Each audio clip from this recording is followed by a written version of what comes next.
miarabantsika rehetra izay manaraka nyity vidéo kely ataoko ity mikasika ny fijeriko ny zavatra mety hitranga eo amin'ny sehatra iraisampirenena aorin'ny fandalovan'ity valan'aretina coronavirus ity. Volana vitsivitsy izay no niainan'izao tontolo izao ity valan'aretina ity dia iarahantsika malala ny zavatra naterany. Ao ny fahafatesana marobe, ny trangan'aretina tapitrisany, ny fahatapahan'ny fifandraisana na anatiny na ivelany, ny fahatapahan'ny fifamoivoizana na anatiny na ivelany amin'ny endriny rehetra mihitsy. Ao ny fahatapahan'ny fanampiana amin'ny lafiny zavatra sasany eo amin'ny samy firenena na ny sehatra iraisampirenena.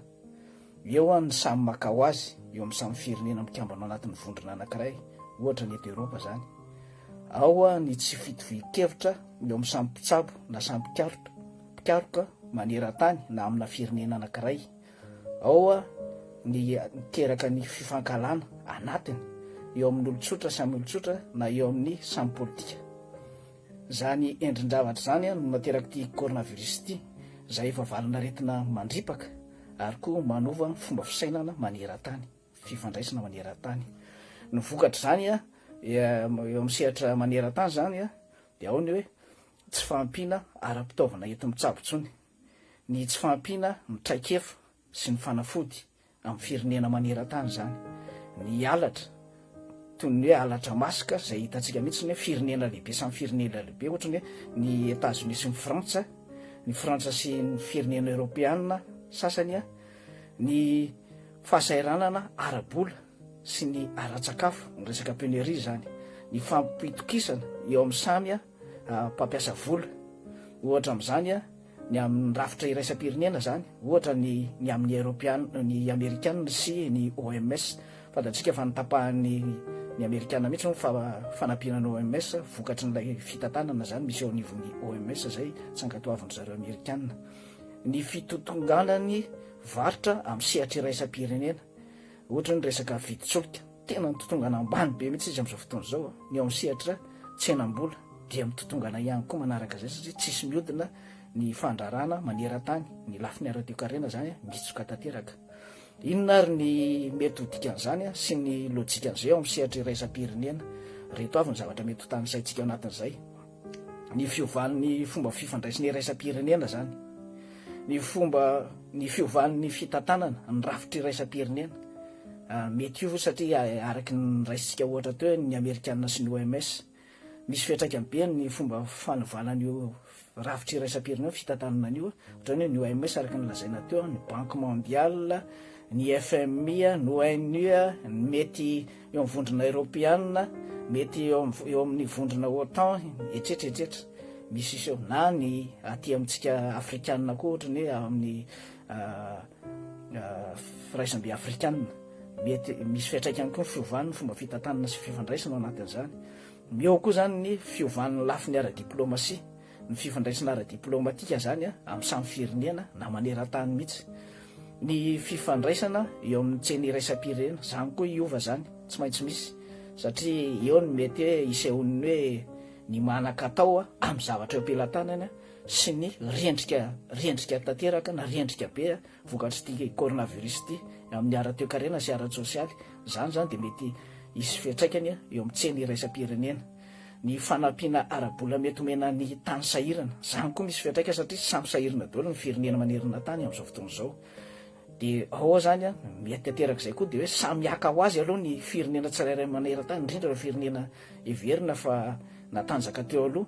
satria tsy maintsy anarina ny ao anatiny izy zay vao mety hitodika amin'ny aty avelany. Zany dia fiovana mety aterany, ary ao ihany koa zany mety hiova ihany koa ny filaharan'ny tanjaka amin'ny toeran'ny firenena tsirairay avy maneran-tany. Tsika fa nafantatra taloha hatramin'izay fa hoe ny Amerikana ny voalohany dia mandeha reto firenena Europeana, zareo manana petrôly, etsetra. Fa amin'ity aorin'ity coronavirus ity mety hiova zay filaharan'izay, satria arakaraky ny zavatra ny anjadin'ilay coronavirus tao amin'ilay firenena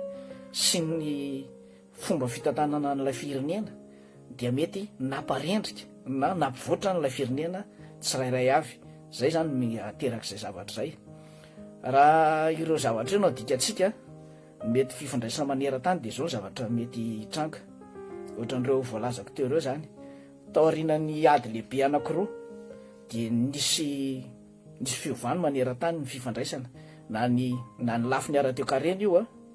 na ny lafiny ara-diplomasia io ny famaritana nyity zao tontolo zao dia fantatsika fa nisy fiovany ka everina fa ireo firenena zay mety hatanjaka amin'ity indray mitoraka ity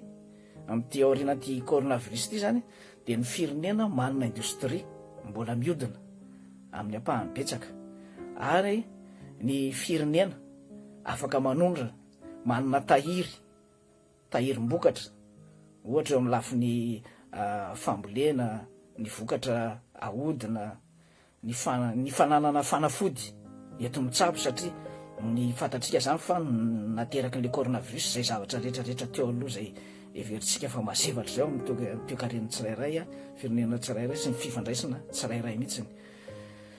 dia ao ihany koa zany ny resaka hoe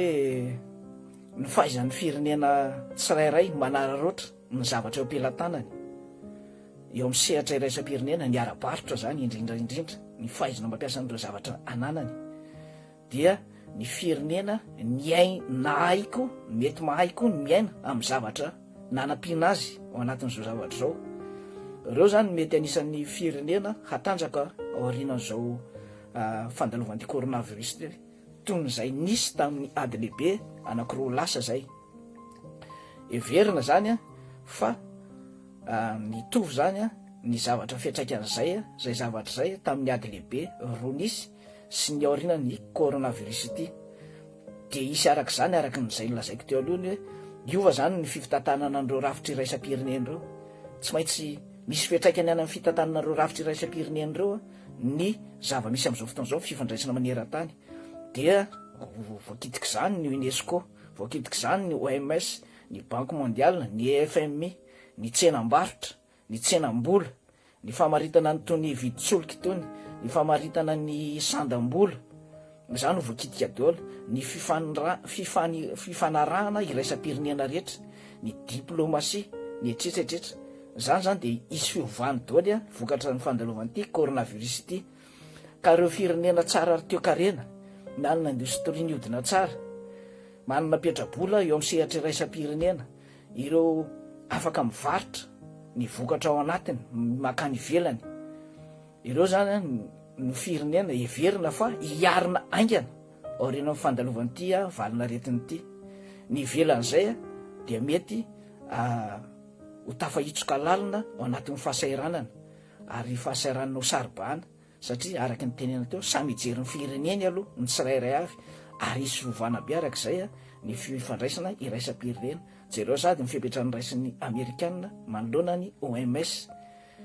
ary hitatsika fa tsisy fijerena tsony zany zao hoe iza ny firenena mifandray akaiky ianina sy anina nefa ny amerikanina dia hitatsika fa naka an'ireny masika zay tokony vidian'ny frantsay ireny dia nalainy tsotro zao fotsiny ny vidiany lay zavatra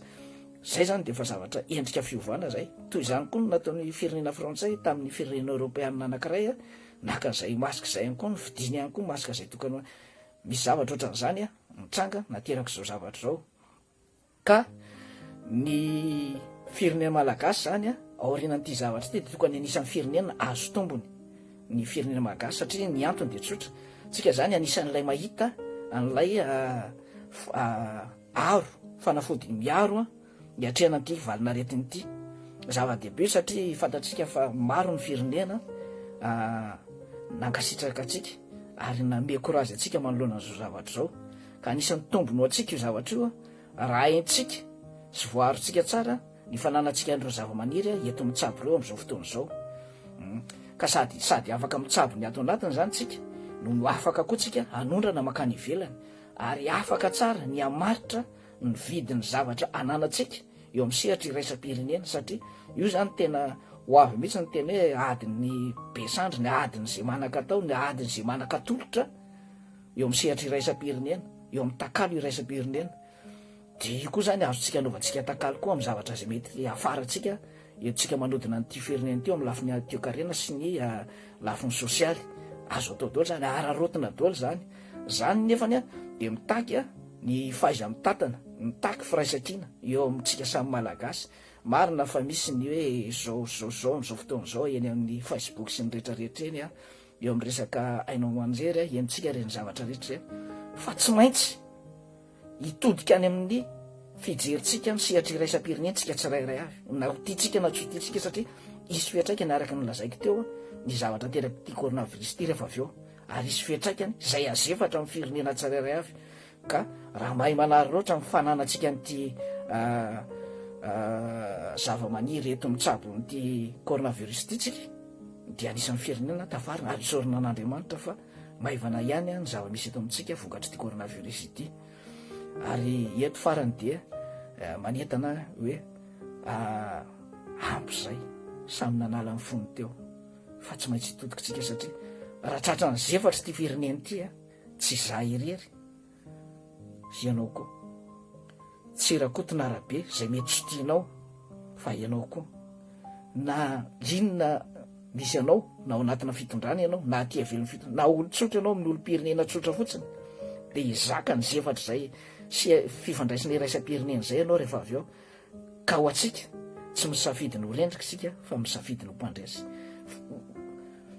Tsy teteny ako hoe voatery ho azy tsika hitambatra, fa tsy maintsy manery atsika hitambatra izo zavatra io, nefa tsy tsara zay hoe terena hitambatra zay, fa hoe alao ankitsy-po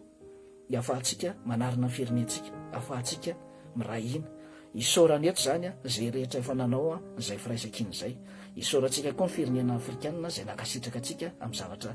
hitantsika io. Isaorana ihany koa reo teratany afrikanina maro be zay namefakasitrahantsika sy manohana antsika amin'izao. Isaorantsika ihany koa reo firenena mpiara-miasa amintsika zay manohana antsika amin'izao zavatra zao. Ary